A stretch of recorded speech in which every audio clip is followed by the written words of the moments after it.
Hello friends, ओम श्री गणेशाय नमः। जय माता दी। आप सभी का स्वागत है आपकी अपनी यूट्यूब चैनल पर। आप सभी को नवरात्रि की हार्दिक शुभकामनाएं। फ्रेंड्स, आज हम आपको इस वीडियो में बताने जा रहे हैं नवरात्रि के तीसरे दिन माँ दुर्गा की तीसरी शक्ति माँ चंद्र घंटा जी की आराधना करने की पूजन विधि, महत्व, व्रत कथा और माँ को प्रसन्न करने के लिए आज माँ को क्या भोग लगाएं और क्या फूल चढ़ाएं और नवरात्रि के तीसरे दिन किए जाने वाले उपायों के बारे में। फ्रेंड्स, वीडियो शुरू करने से पहले आपसे रिक्वेस्ट है, अगर आप हमारे चैनल पर नए हैं और आपने अभी तक चैनल को सब्सक्राइब नहीं किया है तो प्लीज सब्सक्राइब कीजिएगा चैनल को, साथ ही प्रेस कीजिएगा बेल आइकन को, जिससे नए वीडियो से रिलेटेड नोटिफिकेशन आपको तुरंत प्राप्त हो सके। और वीडियो पसंद आने पर वीडियो को लाइक और शेयर जरूर कीजिएगा ताकि सभी भक्तों को इस वीडियो का लाभ प्राप्त हो सके। और कमेंट बॉक्स में जय माता दी जरूर लिखिएगा। या देवी सर्वभूतेषु माँ चंद्र घंटा रूपेण संस्थिता नमस्तस्ते नमस्तस्ते नमस्तस्ते नमो नमः। नवरात्रि के तीसरे दिन माँ दुर्गा के तीसरे स्वरूप यानी माँ चंद्र घंटा जी की पूजा की जाती है। माँ चंद्र घंटा के मस्तक पर घंटे के आकार का अर्धचंद्र सुशोभित है, इसी कारण इन्हें चंद्र घंटा के नाम से जाना जाता है। माँ का वाहन सिंह है और 10 हाथ हैं। इनके 4 हाथों में कमल पुष्प, धनुष, जपमाला और तीर है। 5वां हाथ अभय मुद्रा में रहता है। वहीं 4 हाथों में त्रिशूल, गदा, कमंडल और तलवार है। 5वां हाथ वर मुद्रा में रहता है। मान्यता है कि भक्तों के लिए माता का यह स्वरूप बेहद कल्याणकारी माना जाता है। माँ की इस स्वरूप की पूजा करने से विजय का आशीर्वाद प्राप्त होता है। माँ चंद्र घंटा का मुख तेज स्वर्ण आभा के समान है। माँ के घंटे के समान ध्वनि के कारण राक्षस भी कांपने लगते हैं। जो भी भक्त नवरात्र में माँ की विधिवत पूजा करते हैं उन्हें अलौकिक ध्वनियाँ सुनाई देती हैं। माँ चंद्र घंटा जी की पूजा करने से साहस बढ़ता है और भय से मुक्ति मिलती है। माँ की 10 भुजाएं हैं जो अस्त्रों शस्त्रों से सुशोभित हैं। माँ की सवारी सिंह है और वह हमेशा युद्ध के लिए तैयार रहती हैं।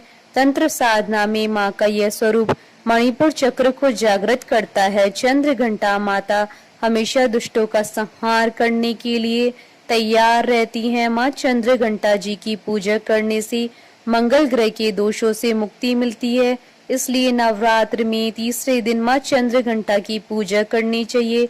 माँ की विधिवत पूजा करने से मनुष्य के सभी पाप नष्ट हो जाते हैं। फ्रेंड्स, अब आइए जानते हैं माँ चंद्र घंटा जी की पूजा करने की विधि के बारे में। माँ चंद्र घंटा की पूजा नवरात्रि के तीसरे दिन की जाती है।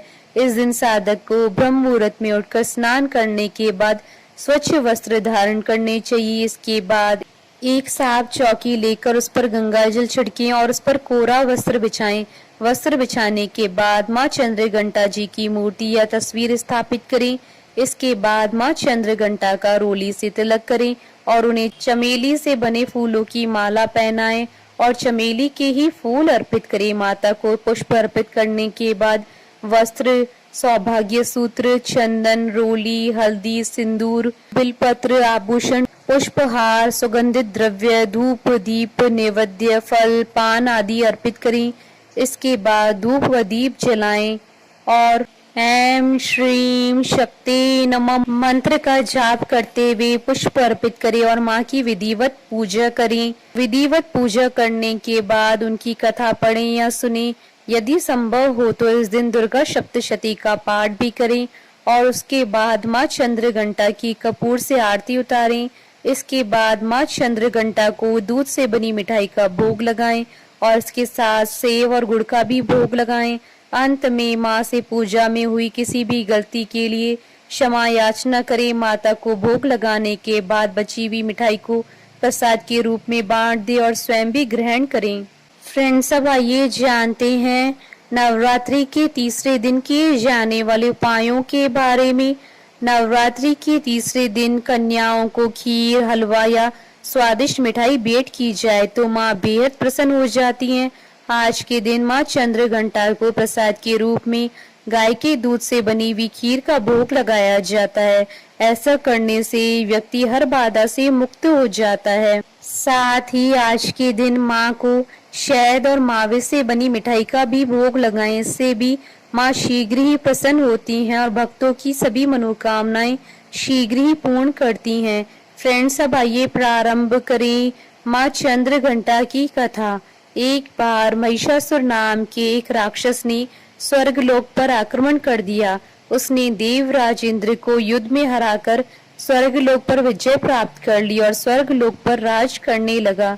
युद्ध में हारने के बाद सभी देवता इस समस्या के निदान के लिए त्रिदेवों के पास गए। देवताओं ने भगवान विष्णु, महादेव और ब्रह्मा जी को बताया कि महिषासुर ने इंद्र, चंद्र, सूर्य, वायु और अन्य देवताओं के सभी अधिकार छीन लिए हैं और उन्हें बंदी बनाकर स्वर्गलोक पर कब्जा कर लिया है।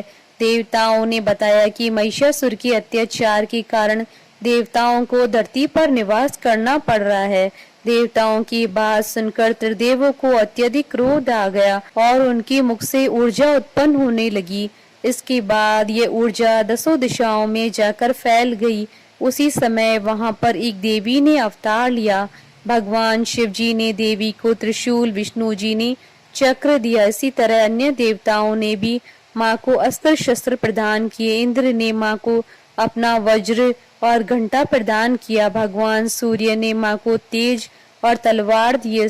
इसके बाद माँ को सवारी के लिए शेर भी दिया गया। माँ अपने अस्त्र शस्त्र लेकर महिषासुर से युद्ध करने के लिए निकल पड़ी। माँ का रूप इतना विशालकाय था कि उनके इस स्वरूप को देखकर महिषासुर अत्यंत ही डर गया। महिषासुर ने अपने असुरों को माँ पर आक्रमण करने के लिए कहा। सभी राक्षस माँ से युद्ध करने के लिए मैदान में उतर गए। माँ ने सभी राक्षसों का संहार किया। माँ ने महिषासुर के सभी बड़े राक्षसों को मार दिया और अंत में महिषासुर का भी अंत कर दिया। इस तरह माँ ने देवताओं की रक्षा की और उन्हें स्वर्गलोक की प्राप्ति करवाई। बोलिए चंद्रघंटा माता की जय। जयकारा माँ माइदा सच्चे दरबार की जय। हमारे साथ इस वीडियो में अंत तक बने रहने के लिए आपका धन्यवाद। ओम श्री गणेशाय नमः। जय माता दी।